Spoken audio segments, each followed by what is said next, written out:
Okay, hi everybody. So in case you missed the first day, I know a lot of people had some difficulty. So this is pretty much what we went over, okay? Um, at the beginning of most Zoom meetings, the thing that I want you to keep in mind is the district is asking that you have your camera on. Now, this is not going to be always. In fact, when I record lessons just like this, I will actually ask you to turn your camera off. Um, if you have a loud background, please just be mindful and make sure that you stay on mute.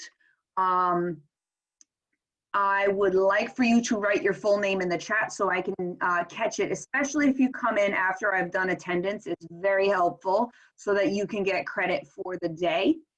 I want you to make sure that you have a browser open for Unified Classroom. And during the meeting, always just keep in mind, we want to keep it professional. We want to keep it kind, both in the chat and on screen. If you have any questions, there is a raise hand function. If you click the participants button, you will see a list of all of the people that are in the meeting. And at the bottom of that is a little raise hand option. You can also use the chat for questions and comments. And again, just keep it clean and appropriate.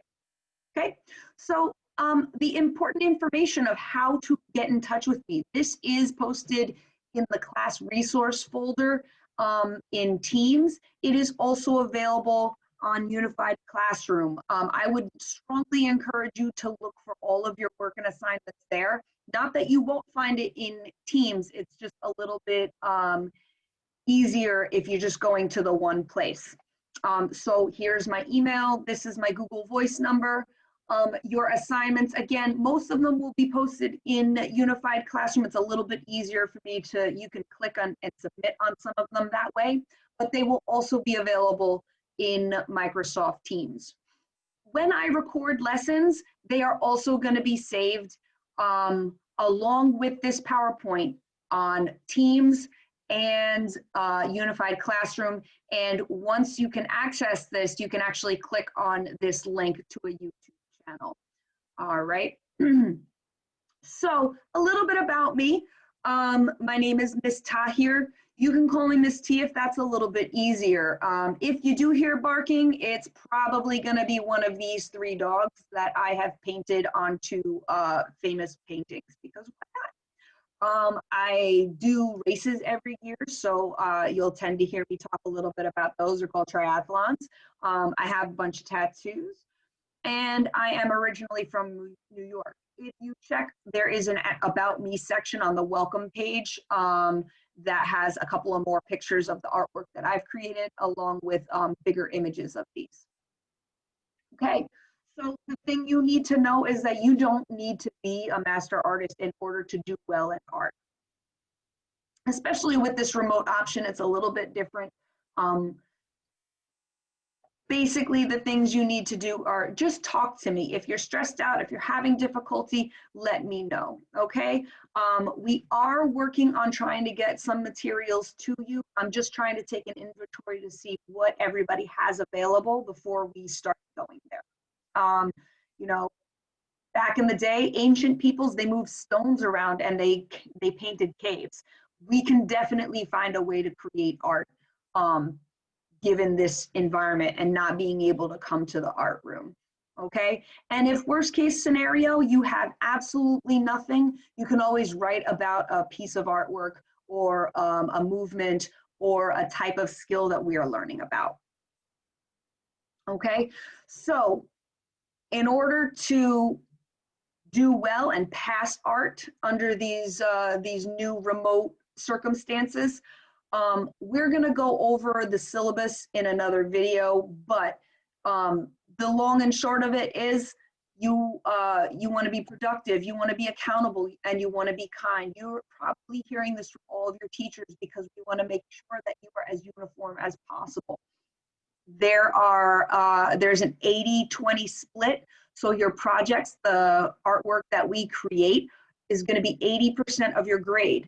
And the work that we do in our classes, sometimes we build, we do skills, we practice things, there might be discussions. All of that is wrapped into the classwork part of the grade, and that's 20%, okay?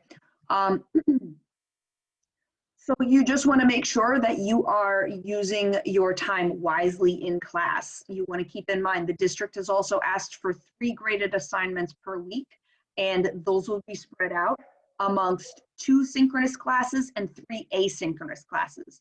You've probably heard a little bit about that by now, so I apologize if any of this is a repeat, but sometimes it's just good to hear. I know that for me personally, I have to hear things a couple of times in order for things to sink in. So synchronous classes are going to be the days that we actually learn like a new skill or a new lesson. These are also going to be the classes where I record something. Basically, what's going to happen is I'm going to take attendance at the beginning of class, and then I'm going to say, okay, everybody, it's time for you to turn off your cameras. I will begin recording. I will always notify you when I am recording.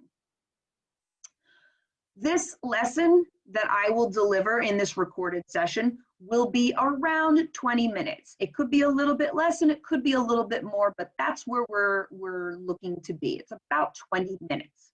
And after this lesson, I'm gonna have you practice doing some kind of a skill, maybe completing a quiz, maybe logging on and working on a discussion.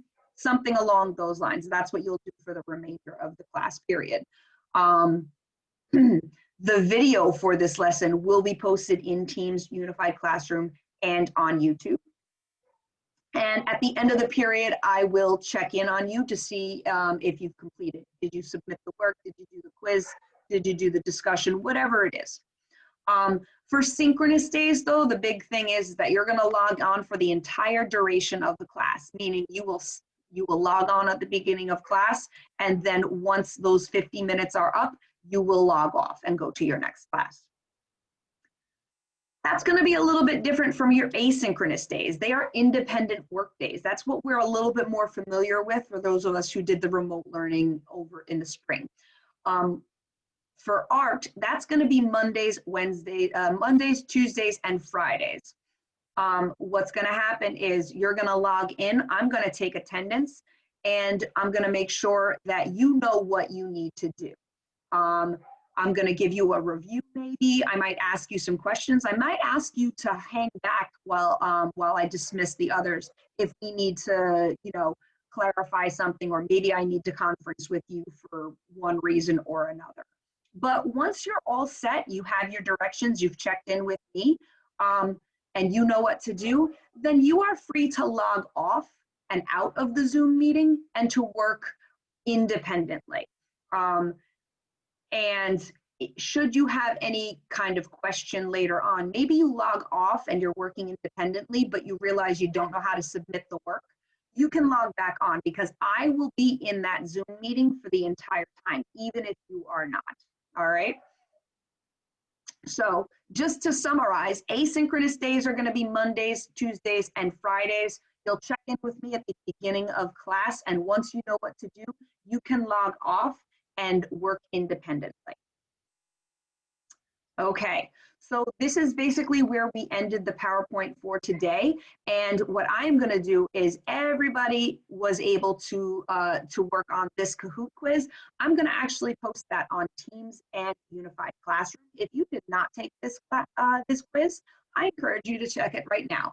This is how you're going to earn part of that 20% in your classwork grade.